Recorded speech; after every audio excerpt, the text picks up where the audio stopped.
haddii aad arki jirteen xaflad lagu dhigo hotel ama aad arki jirteen xaflado aroos mise xaflado dhalasho xafladda halkan ka dhacayso maanta waa ay ka duwan tahay xafladihii hore xaflad siyaar saraha loo soo agaasimay ayaa halkan ka dhacayso isla markaasina soo dhaweyn loogu muujinayo ciyaaryahanka ugu saameynta badnaa xulka qarankeena Soomaaliya ee Cabdixaafid Maxamed Cabdi sidoo kale xafladda halkan ka dhacayso ayaa ah mid soo dhaweyn loogu muujinayo macalinka xulka qaranka Soomaaliya xilli ay soo mareen Cabdixaafid iyo qoyskiisa marxalado kala duwan maanta waxa ay u dabaaldegayaan dhammaan qoyska iyo ehelada guushii taariikhiga ahayd ee ay xulka 17 sano jirada qarankeena Soomaaliya ay u soo hoyeen dadka Soomaaliyeed kadib markii koobkii bariga iyo bartamaha Afrika laga soo dejiyay magaalada caasimadda ah ee Muqdisho qoyska Cabdixaafid oo ay ugu horeyso hooyadiis ayaa maanta si qurux badan xaflad soo dhaweyn ah ugu sameysay gurigooda oo ku yaala magaalada Kismaayo macalinka xulka qaranka 17 sano jirada Soomaaliya Nuur Maxamed Amiin iyo wiilkooda Cabdixaafid Maxamed Cabdi oo dhawaan safar ku yimid magaalada Kismaayo xafladani soo dhaweynta ahayd ayaa waxaa ka soo qayb galay dad badan oo deris la ahaa qoyska Cabdixaafid oo markaasi si kedis ah hadiyado u guddoonsiiyay macalin Nuur Amiin iyo halyeyga xulka qaranka Soomaaliya Cabdixaafid Maxamed Cabdi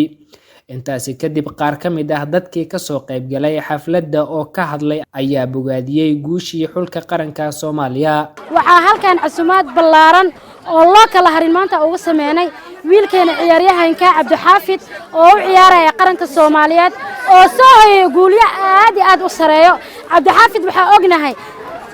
inta kulan ee ciyaarayeen min hal gool uu ku lahaa ma sha Allah haleene aadaan ugu faraxsanahay maadaama qaranka Soomaaliyeed waa hor nooga dambeysay koobka ee maanta ay koob noo keeneen haatan wuxuu ku sugan yahay magaalada Kismaayo oo ah hooyga uu ka dhashay maanta xaafadda Canley looma kala harin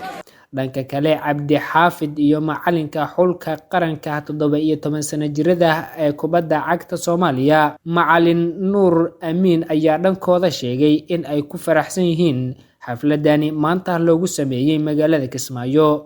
waxaan maanta bartu ahay wiilkayga Cabdixaafid waalidiintiisa ayeeyo iyo maamada maam Farxiyo miski iyo أي مريم وقدوسي سعدية خالي وحصوص مدن waxaan kaloo maarta familkaan ugu barya ilaahay sida ay maarta isku jeceliyeen ilaahay inuu barakeeyo insha Allah wiilkoodana wiilkayga waaye ilaahay inkiis inuu asagana maarta ka dhiga rabbi kii wadankan u soo horseeda waayahay guusha ilaahay kastanta noo dhina ilaahay asaga sabab ilaahay nooga dhigo marka aan ku leeyahay balyo wiilkayga balyo ku leeyahay waxaa runtii maanta xafladan hooyada ay qabatay aad ugu faraxsanahay ismaleeyna xaflad noocan camal lagu qabanaa runtii aad ugu faraxsanahay waxa waaye shacabku waxa waaye Soomaaliyeed waxa waaye meel walba joogtiin waxa waaye ugu dhiirigelisay farxadan aad iyo aad ugu faraxsanahay ma sha Allah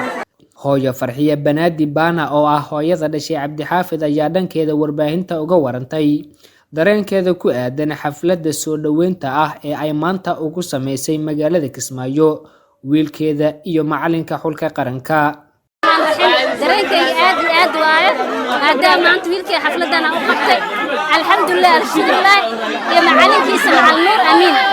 ma sha Allah والله maanta zaid aan faraxsanahay markii waqti saacad oo faraxsanahay